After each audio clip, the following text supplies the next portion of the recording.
Boa noite, meus queridos irmãos, minhas queridas irmãs, sejam muito bem-vindos a mais uma devocional nesta quarta-feira e juntos vamos aí estudar um pouquinho mais a palavra de Deus. Como é bom poder saber que você está aí acompanhando, assistindo, ouvindo e juntos então a gente vai aí caminhando, crescendo, desenvolvendo ainda mais a nossa fé e a nossa caminhada cristã ao lado de Cristo. E eu quero muito aqui agradecer a sua presença, você estar aqui conosco nesse momento, seja no momento do lançamento ou ouvindo depois, mas eu quero muito agradecer por você estar aqui conosco, sempre compartilhando, ouvindo, participando das nossas devocionais de quarta-feira. Bom, vamos estudar um pouquinho mais hoje, vamos crescer um pouquinho mais e aprender com mais um bloco do Salmo 119, que é o que nós estamos estudando agora. Mas antes eu queria orar contigo, quero lembrar aqui da vida do pastor Anderson Camino, que está aí lutando, e internado no hospital,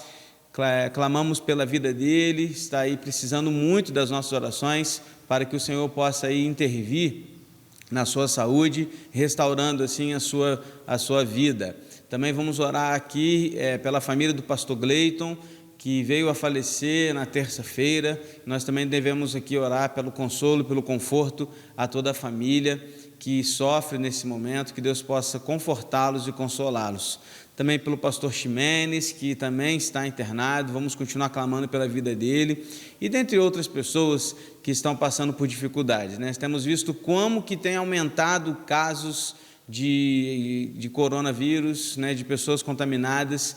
Então vamos juntos clamar, orar, ser prudentes e fazer a nossa parte também, tá bom? Vamos orar e depois então da oração nós vamos entrar no estudo propriamente dito. Pai querido, Pai amado, eu quero colocar as nossas vidas em Tuas mãos e neste momento eu peço ao Senhor que continue a falar conosco. Já te agradeço porque o Senhor tem cuidado de nós. E também peço a Ti, ó Deus, pela vida daqueles que estão enfermos, que estão adoentados, aqueles que estão enfrentando esse vírus, ó Deus, esse coronavírus, em especial a vida do pastor Anderson. Esteja, Pai, cuidando dele ali naquele leito de hospital, restaurando a sua saúde, revigorando as suas forças, dando-lhe, ó Deus, um novo momento para que ele possa se recuperar, Deus, dessa situação que ele se encontra. Também pastor Ximenes, outros, ó Deus, que estão aí enfrentando situações difíceis. Quero colocar também a família do pastor Gleiton nas Tuas mãos, que infelizmente não resistiu e faleceu na terça-feira. E pedimos a Deus que o Senhor possa também consolar e confortar estas vidas, pois sabemos que o Senhor está no controle de todas as coisas. Pedimos que o Senhor continue a cuidar de nós, nos protegendo, nos guardando, trazendo, Deus, uma consciência cada vez maior na vida de todos, para que estejamos juntos, vivendo de uma forma prudente, nos protegendo, nos guardando e guardando aqueles que amamos também. E assim, colocamos nossas vidas em Tuas mãos e oramos em nome de Jesus. Amém, Senhor. Você já se sentiu um nada? Você já teve a impressão de que as coisas com você parecem que são mais difíceis que com outros? Em algum momento você já achou que estivesse carregando um fardo pesado demais? Ou agora, por exemplo? A leitura do Salmo que nós vamos ter agora, ele vai nos levar a refletir a respeito de alguém que também passava por momentos difíceis e que vai nos ensinar a como lutar e a como vencer essas batalhas da vida. Não vou te prometer aqui uma leitura de um salmo que vai trazer uma promessa de uma vida mansa, tranquila, um mar de rosas, até porque a Bíblia não nos garante e não nos promete isso. Mas o que eu posso te ajudar aqui na leitura desse salmo é te dar esperança, aumentar a sua fé, para que você possa vencer e passar por esses momentos difíceis da vida, certos de que a sua esperança está em Cristo Jesus, o Senhor.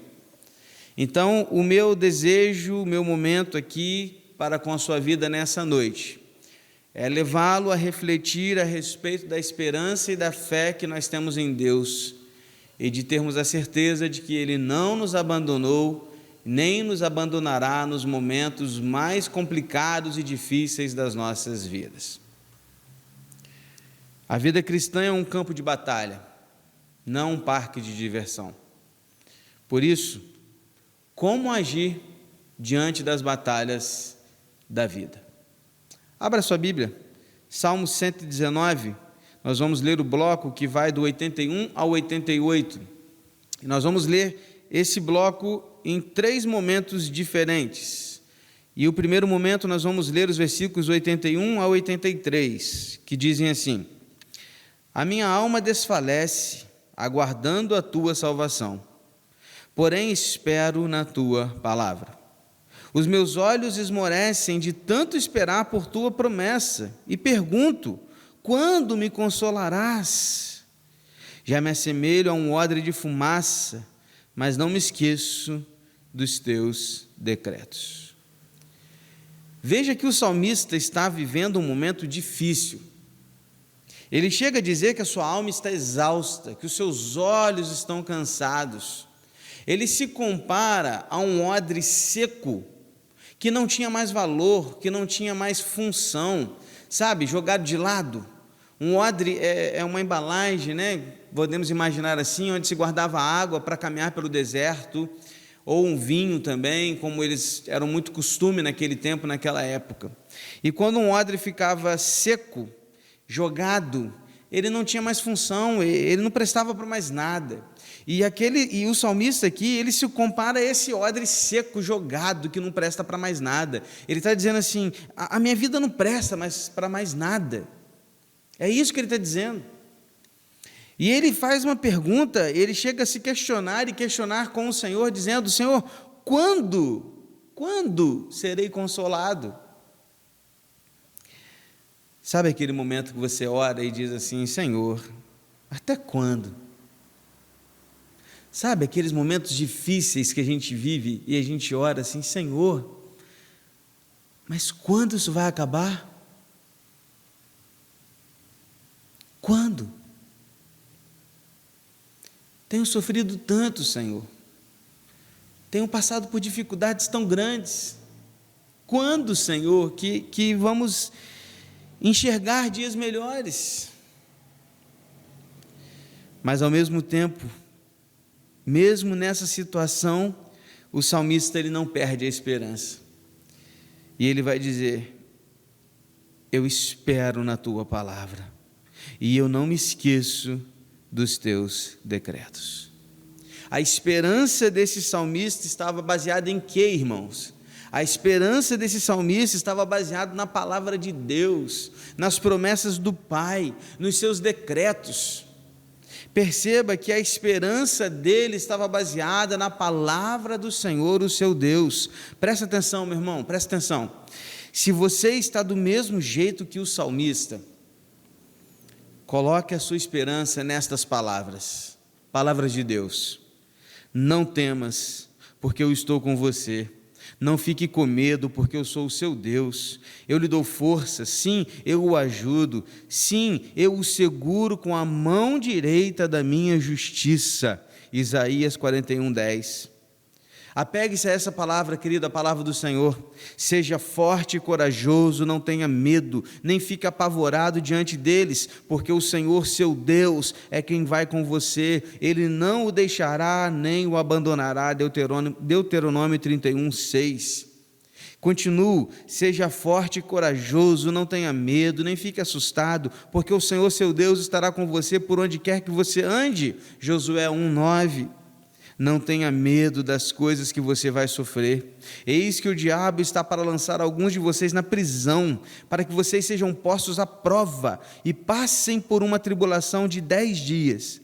Seja fiel até a morte, e eu lhe darei a coroa da vida. Apocalipse 2:10. Veja que, ainda que o diabo nos lance nas prisões, ainda que o diabo atente contra nós, ainda que o diabo nos coloque em situações difíceis e para colocar a nossa fé à prova, ainda assim, Deus está dizendo: não tenha medo, seja forte, seja fiel, e dar-te-ei a coroa da vida. Quando tudo desabar ao seu redor, coloque a sua esperança em Deus e em sua palavra. É assim que a gente começa a leitura desse salmo. estava tudo dando errado. A alma dele estava desfalecida, seus olhos cansados, ele se sentia sem valor, mas ele tinha esperança, mas a esperança dele estava firmada na palavra do Senhor. Tenha esperança, baseie sua esperança na palavra de Deus. Aí o salmista vai falar sobre mais 2 versículos, eu quero ler com você os 2 próximos, 8:4 e 8:5. Quantos vêm a ser os dias do teu servo? Quando me farás justiça contra os que me perseguem?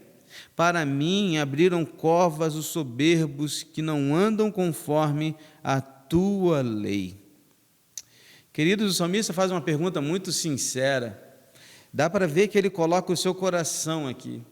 Dá para ver que ele realmente demonstra como a sua alma estava exausta e desfalecida. A pergunta do salmista, honesta, sincera e muito direta ao Senhor era: Senhor, quantos vêm ser os meus dias? Ou quantos dias ainda tenho? Quanto tempo de vida eu ainda tenho, Senhor? A situação estava tão difícil, que o salmista já almejava a sua morte. Às vezes, você, eu, às vezes nós podemos estar fazendo essa mesma pergunta. Talvez a situação esteja tão difícil, tão pesada, sua alma esteja tão desfalecida, exausta, sem forças. Talvez você olhe ao seu redor e você se encontre como esse salmista dizendo: eu não tenho valor, eu não presto para mais nada, eu não sirvo para ninguém, eu não sou bom para ninguém, eu não consigo ser feliz, está dando tudo errado. E você se pergunte: quanto tempo eu ainda tenho, Senhor? Quanto tempo? Talvez essa mesma pergunta do salmista seja a sua pergunta hoje. E isso nos faz pensar. Isso nos faz pensar porque ele clama por algo justo. Perceba, querido, que o salmista aqui, ele não está clamando e falando a respeito de algo que ele mesmo fez, ou que ele mesmo clamou, ou que ele errou. Embora a gente saiba que tudo tem um pouco de envolvimento dos nossos erros, eu sei disso, mas perceba que o salmista, ele compartilha de uma dificuldade, dizendo: Senhor, eu tenho sido perseguido. Senhor, os meus inimigos, ele chama aqui dos soberbos, eles já cavaram covas para mim, eles desejam a minha morte, eles querem que eu morra. Não eram bons os dias daquele salmista, ele realmente sofria, irmãos, mas embora ele estivesse questionando, ao mesmo tempo ele aguardava no Senhor. Isso nos leva a pensar em Tiago, quando nos ensina que as provações produzirão paciência. Isso nos leva a pensar naquilo que Jesus disse, que no mundo teríamos aflições.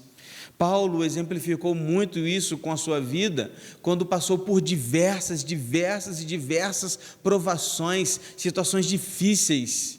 E mesmo assim ele chegou ao final da sua vida, disse: combati o bom combate, acabei a carreira e guardei a fé. Porque ele sabia que tudo aquilo que ele havia passado não se comparava ao que Jesus fez por ele na cruz.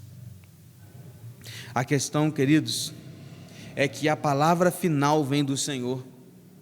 E ainda que os nossos inimigos estejam cavando covas para nós, desejando a nossa morte, Provérbios 26, 27 vai dizer que quem abre uma cova acaba caindo nela. A palavra final é do Senhor. A questão é que nós temos muitas dificuldades de esperar. A gente não tem paciência para ficar numa fila, a gente não tem paciência para ficar num congestionamento.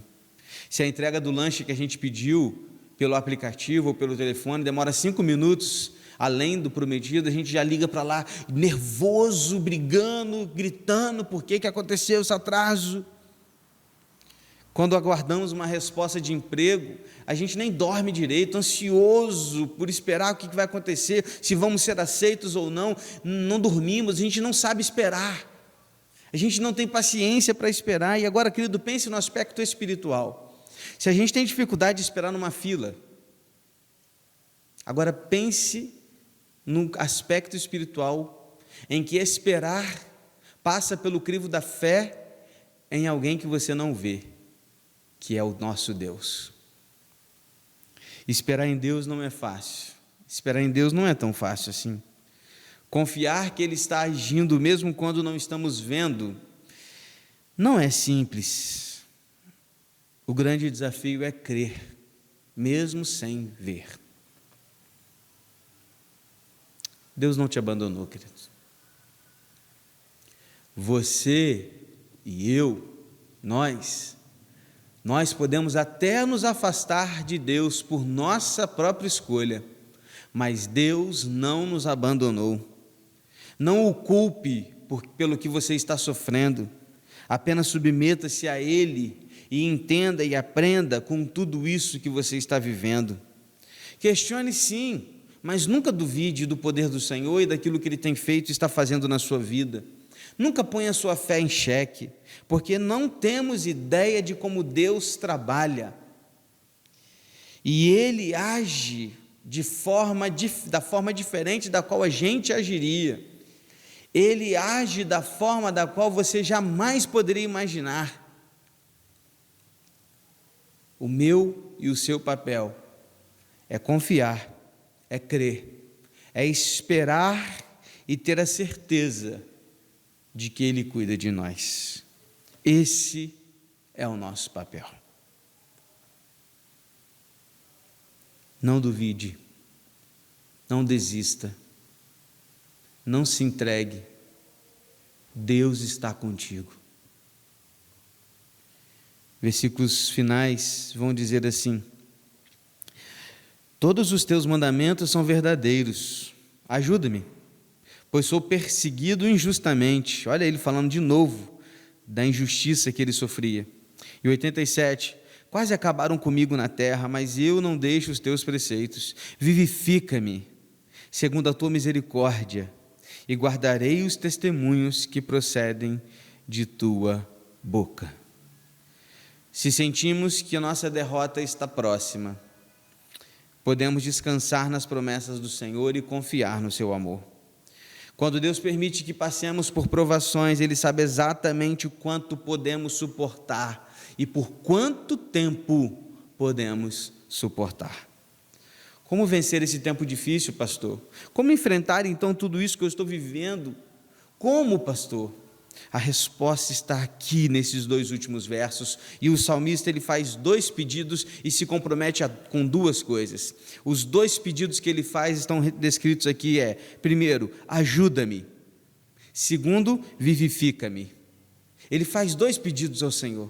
Primeiro ele clama por ajuda, depois ele clama por vida. Queridos, continue clamando ao Senhor, pedindo ajuda do Pai. E enquanto você clama pedindo ajuda, clame pedindo vida. Não entre em coma espiritual.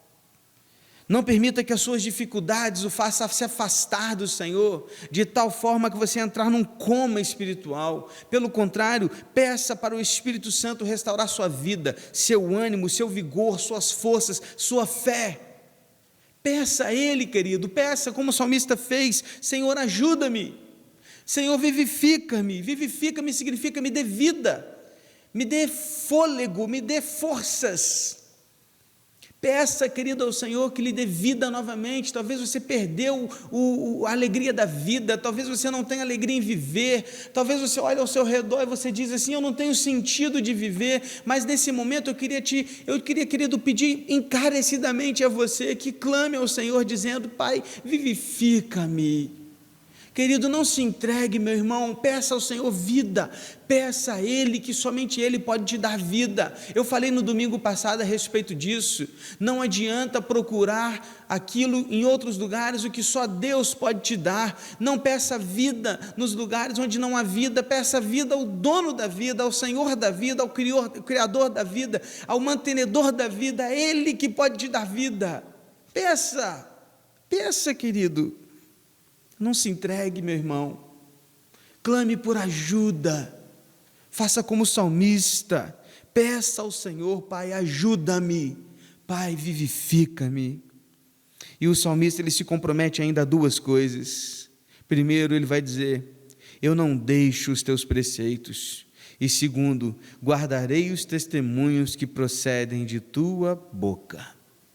O salmista amadureceu com as experiências ruins da vida. Agora ele se compromete a não deixar os preceitos de Deus e a guardar os seus testemunhos, a sua palavra, os seus mandamentos.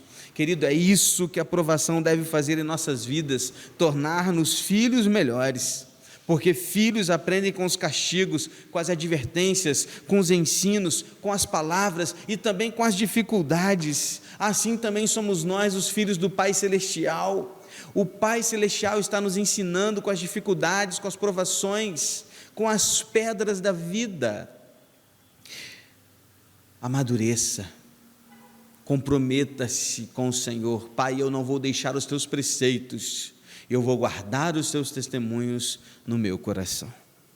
Robert Kentman disse que seu Pai no céu ama você demais para lhe fazer algum mal, e é sábio demais para cometer algum erro. Nunca se esqueça disso. Nas batalhas da vida, quando tudo desabar ao seu redor, coloque a sua esperança em Deus e na sua palavra. Lembre-se que o nosso papel é confiar, é crer, é esperar pela fé e ter a certeza de que Deus cuida de nós. Não se entregue, clame por ajuda, peça vida ao Senhor e que as provações desta vida nos leve para mais perto de Deus e nos ensine a sermos filhos melhores, porque é para isso que as provações virão. Tende bom ânimo, disse Jesus, porque eu venci o mundo. O mesmo Jesus que venceu o mundo está lhe dizendo que você vai passar por tribulações, mas não desista, tenha ânimo, porque Ele venceu, e Ele garante, através da sua palavra, em Mateus 28:20, que estará conosco até o fim do mundo. Logo, o mesmo Jesus que venceu todas as aflições e provações, vai nos ajudar a também passar por elas. Nunca pense que você não tem valor, porque o seu valor é inerente ao Espírito Santo que habita na sua vida. Você tem valor, não por você, mas porque o Espírito Santo habita em você. E aí um vaso de barro passa a se tornar um vaso de honra, por aquilo que está dentro do vaso. O Espírito Santo habita em nós. Vamos orar? Pai, eu quero colocar agora em Tuas mãos a vida de todos que nos ouvem, que nos assistem, que porventura estão passando uma dificuldade muito grande na vida, talvez pensando em tirar a vida, talvez pensando em simplesmente abandonar todas as coisas, em largar sua família, em abandonar todos, em deixar a igreja, em sair e por aí sem saber o que fazer. Senhor, eu quero pedir em nome de Jesus que esta palavra alcance esses corações e que tais corações se submetam à Tua palavra, à Tua verdade, que nos diz: não temas porque eu sou contigo, não se apavore porque eu sou o teu Deus.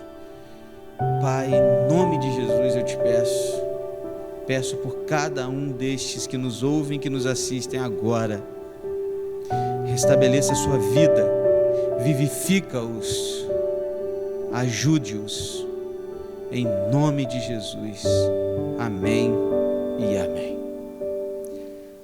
Você não está sozinho. Você não está sozinho. A igreja do Senhor Jesus Cristo está aqui para te ajudar.